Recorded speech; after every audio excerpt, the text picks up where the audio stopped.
fecola di patata, guarda qua che casino che fai. Che sei proprio un disastro. E poi non tutta, poco alla volta.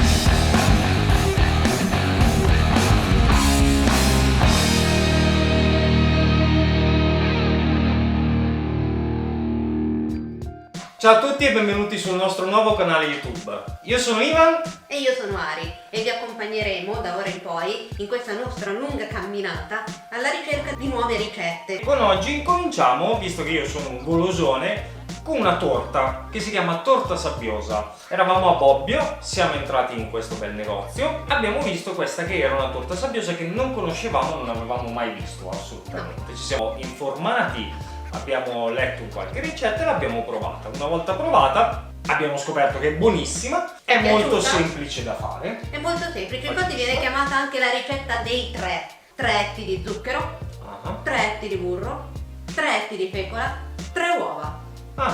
Ecco. La base. I zuccheri qua sono...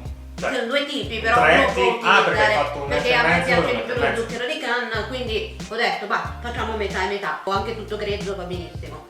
E poi alla scorza grattugiata di limone e 8 grammi di lievito. Non mi chiedete perché 8 grammi, ma pesateli. Non potevamo fare 3 grammi di... 3. No, 8. 8. Quindi è molto semplice, facile e soprattutto è gustosa, piace a tutti. Fate conto che io l'ho messa in tavola, tempo 5 minuti, era sparita. 5 minuti no, non ci è arrivata a 5 Non ci è minuti. arrivata, Comunque, no. passiamo al procedimento e andiamo a vedere come si fa. Allora bisogna separare i tuorli dagli albumi, mettiamo le chiare, le mettiamo con le fruste. Se avete una planetaria è meglio, altrimenti potete usare la forchetta come faceva la nonna. Io Esatto. l'ho fatto, ma è molto difficile. Trucco, mettete un pizzico di sale, così si monterà benissimo neve.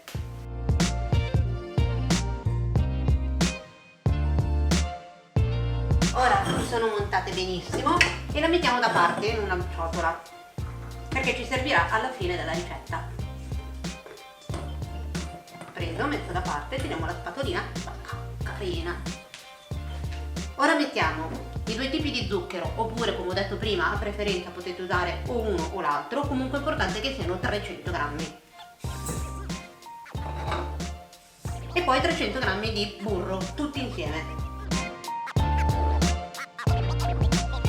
Il burro e lo zucchero devono avere una bella consistenza come se fosse una spuma, una bella crema. Una volta che l'abbiamo fatta, mandiamo giù un tuorlo alla volta.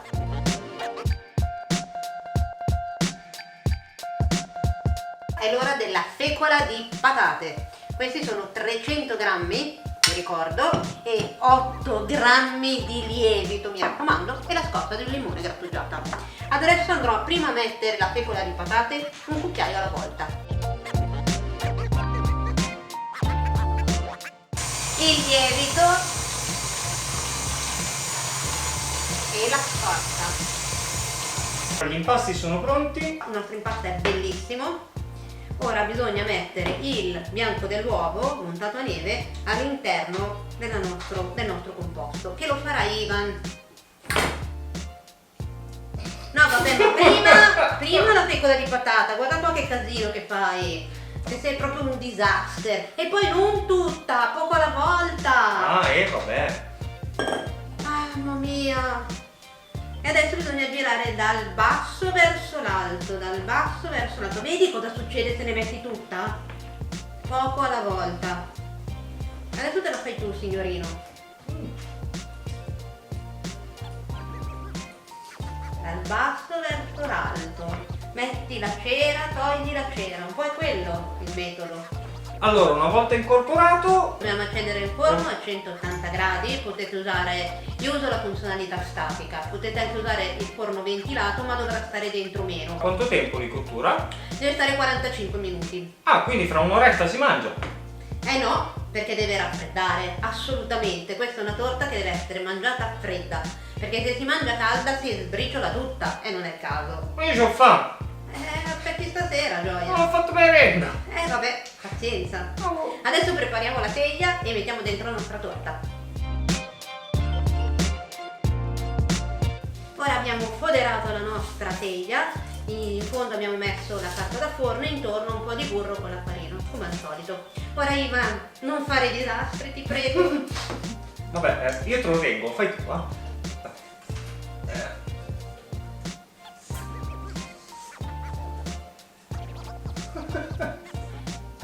Perché mi vuoi far sbagliare?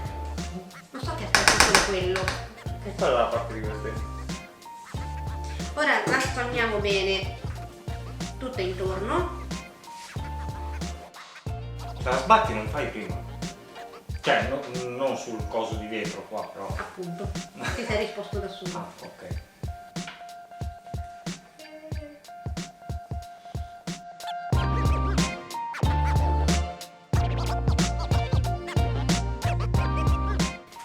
Sono trascorsi 40-45 minuti, dipende sempre un po' dal vostro forno, e andiamo a sfornare la nostra bellissima torta. Voilà! State attenti, perché io mi scotto sempre. E la lasciamo raffreddare. Ok, la torta si è raffreddata, non resta che mettere una bella passata di zucchero a velo. Metodo futuristico con questo accessorio ultramoderno che arriva direttamente dal futuro, me l'ha portato Marty McFly. Quindi ricapitolando, una torta semplicissima, chiamata anche la torta o sabbiosa o dei tre. Esatto, pochi ingredienti ma buoni, senza farina, quindi rimane molto leggera con la fecola. Adatta anche per chi è intollerante al glutine. Esatto. La torta è bellissima. Noi adesso ce l'andremo a mangiare, provatela, fateci sapere sotto nei commenti se l'avete provata e se vi è piaciuta, come vi è venuta. Se vi è piaciuta questa ricetta, mi raccomando, lasciateci un like e soprattutto, se volete seguire i nostri prossimi video, non dovete fare altro che schiacciare qua sotto, da parte di qui, credo, iscrivetevi e soprattutto schiacciate sulla campanella in modo che vi arrivano le notifiche quando escono i nostri prossimi video. Noi vi salutiamo e grazie di essere stati con noi. Buon appetito! Non si vede? No, invece no. Non mi vedi? No, non mi vedi. È la sigla. Oh, così ci sto. Qui rifacciamo qua.